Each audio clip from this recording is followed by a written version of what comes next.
नमस्कार और स्वागत है। आज हम एक ऐसी किताब की दुनिया में उतर रहे हैं जो क्रिएटिविटी यानी रचनात्मकता के बारे में हमारी सोच को शायद पूरी तरह बदल सकती है। एलिजाबेथ गिलबर्ट की बिग मैजिक। और ये चर्चा सिर्फ कलाकारों या लेखकों के लिए नहीं है।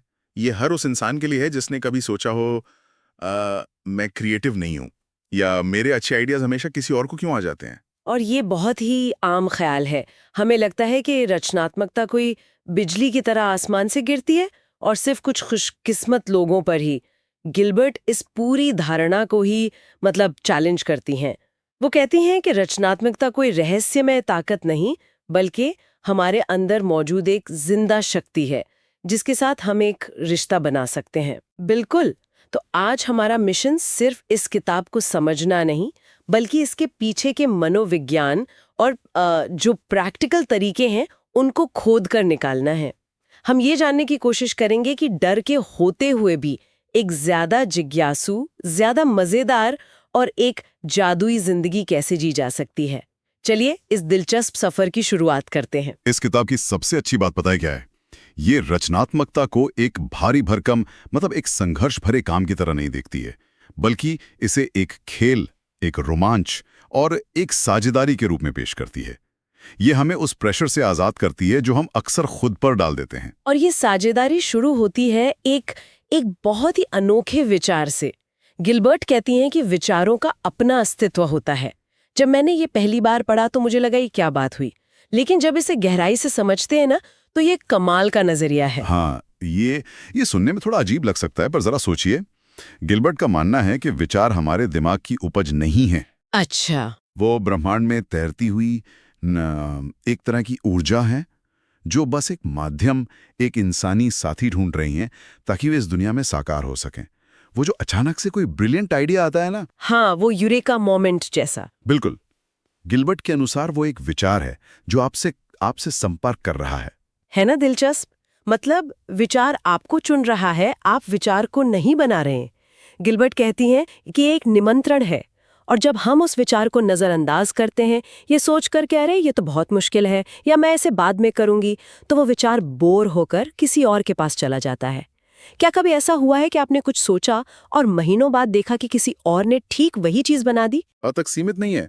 ये एक बिजनेस आइडिया हो सकता है, एक नई रेसिपी हो सकती है, या अपने गार्डन को सजाने का एक नया तरीका। यहाँ जो बात समझने वाली है वो ये है कि ये सोच रचनात्मकता से अहंकार और दबाव को कैसे हटा देती है। अब ये मुझे कुछ शानदार सोचना है का बोझ नहीं रहता। तो ये एक तरह का सहयोग बन जाता है। एग्जैक्टली, ये एक जादुई सहयोग है।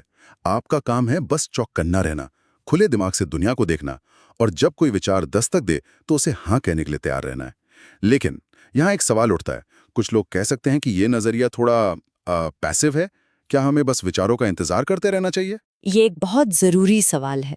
क्या इसका मतलब ये है कि हम हाथ पर हाथ धरे बैठे रहें? नहीं, मेरे ख्याल से गिलबर्ट का मतलब ये बिल्कुल नहीं है। ये निष्क्रिय इंतजार नहीं है, ये है सक्रिय ग्रहणशीलता, मतलब एक्टिव रिसेप्टिविटी। आप अपने रोजमर्रा के जीवन में जितने ज्यादा जिज्ञासु होंगे, जितना ज्यादा पढ़ेंगे, घूमेंगे, लोगों से बात करेंगे, उतना ही आप विचारों के लिए एक चुंबक बन जाएंगे। विचार सूनी और बंद जगहों पर नहीं जाते, वो वहां जाते हैं जहां हलचल और ऊर्जा होती है। तो ये एक तरह से खुद को विचारों के लिए तैयार करने की प्रक्रिया है। हाँ। मतलब हमें विचारों के लिए एक अच्छा मेजबान बनना है। पर इस मेजबानी के रास्ते में एक एक बिन बुलाया मेहमान हमेशा खड़ा रहता है। डर, असफलता का डर, लोग क्या कहेंगे इसका डर, यह डर कि हमारा काम अच्छा नहीं होगा, ये शायद सबसे बड़ी रुकावट है। और गिलबर्ट का इस पर जो नजरिया है ना, वही इस किताब का दिल है। वो एक बहुत ही सीधी और शक्तिशाली बात कहती हैं। डर कभी खत्म नहीं होगा।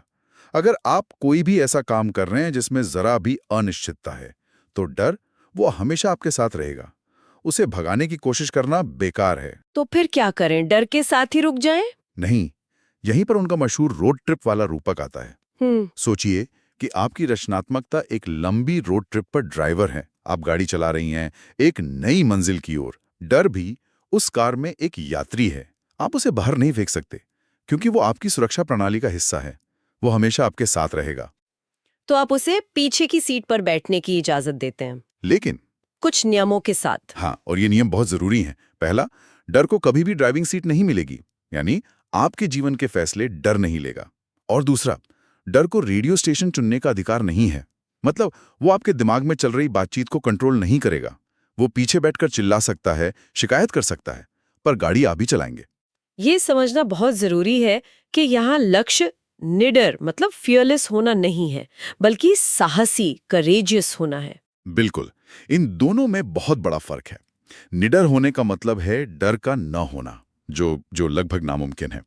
साहस का मतलब है डर को महसूस करना, उसकी मौजूदगी को स्वीकार करना और फिर भी वो काम करना जो आपके लिए मायने रखता है। डर के साथ साथ काम करना ही बिग मैजिक है। ये कोई बाहरी शक्ति नहीं, बल्कि एक अंदरूनी फैसला है। तो डर को साथ लेकर चलना ही साहस है। लेकिन कई बार शुरुआत करना ही सबसे मुश्किल होता है, खासकर जब हमें लगता है कि हमारे पास कोई बड़ा जुनून या पैशन नहीं है। ये शब्द पैशन आजकल बहुत सुना जाता है और ये अपने आप में बहुत दबाव डालता है। हाँ, और ये जुनून शब्द ही अपने आप में एक बहुत बड़ा बोझ बन सकता है। ऐसा लगता है जैसे हमें कोई एक ही चीज ढूंढनी है जिसके लिए हम अपनी जान दे सकें, और अगर वो नहीं मिलती तो हमें लगता है कि हमारी जिंदगी में कोई मकसद ही नहीं है। गिलबर्ट इसी पर एक बहुत दिलचस्प और राहत देने वाला नजरिया देती हैं। वो कहती हैं, अपने जुनून को भूल जाओ, अपनी जिज्ञासा का पीछा करो। ये सुनने में कितना हल्का लगता है।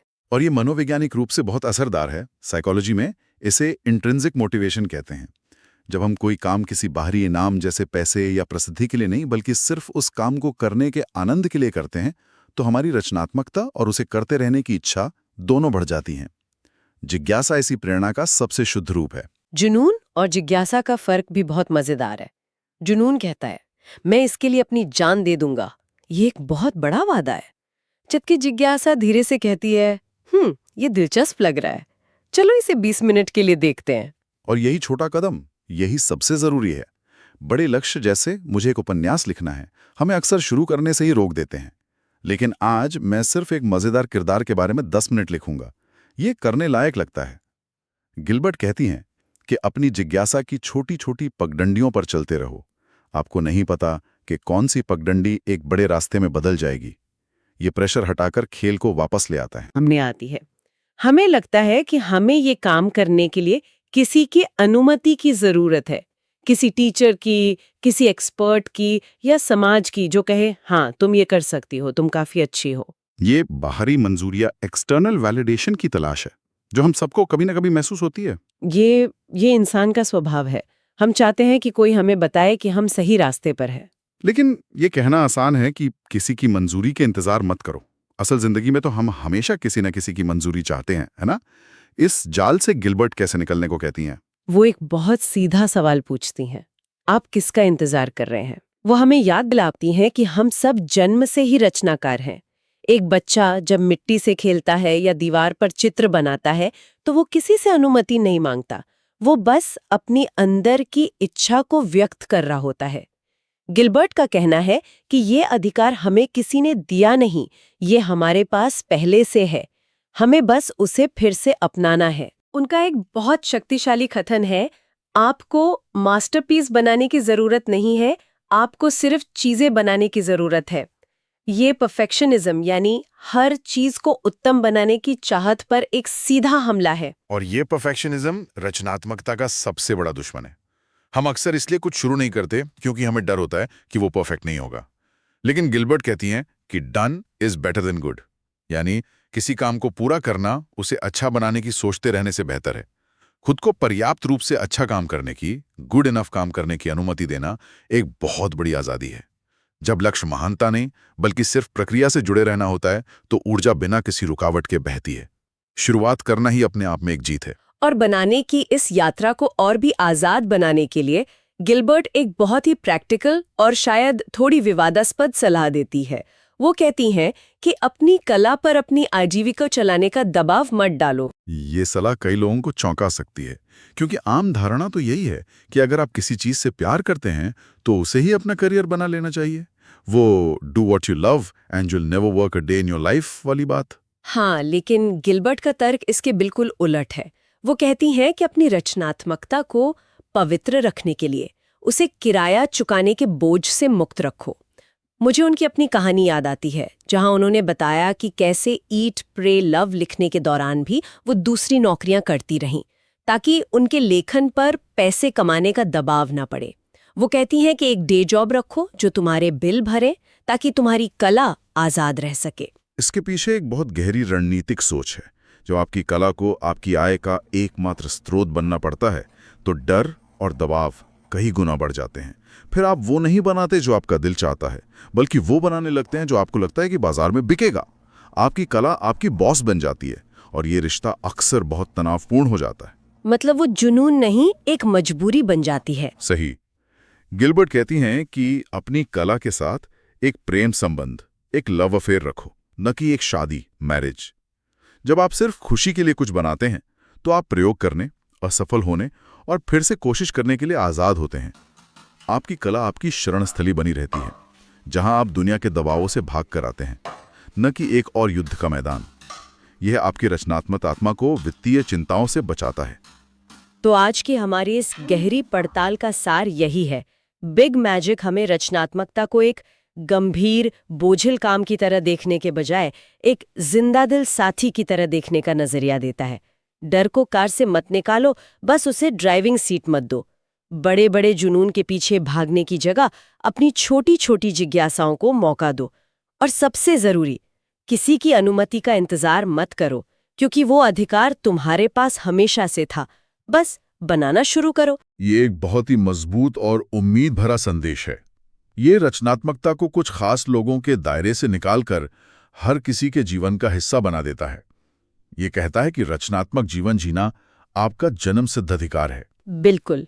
अंत में ये समझना जरूरी है कि रचनात्मकता सिर्फ पेंटिंग बनाना या कविता लिखना नहीं है। ये जीवन जीने का एक तरीका है। ये हर दिन छोटी छोटी चीजों में जादू खोजने के बारे में है, चाहे वो आपकी रसोई में हो, आपके काम में हो या आपके विचारों में। और आज की चर्चा से ये साफ है कि हमारी रचनात्मकता अक्सर डर, नतीजों की चिंता और बाहरी मंजूरी की तलाश में दबकर रह जाती है। तो जाते जाते श्रोताओं के लिए एक सवाल छोड़ते हैं। जरा सोचिए, अगर डर, बाहरी मंजूरी और पैसे कमाने का दबाव, ये सब कुछ एक पल के लिए पूरी तरह से हटा दिया जाए, तो वो कौन सी एक चीज है जिसे बनाने, सीखने या खोजने के लिए आपकी सच्ची, बिना किसी दबाव वाली जिज्ञासा आपको आज अभी प्रेरित कर रही है? इसका जवाब शायद आपके बिग मैजिक का शुरुआती दरवाजा हो।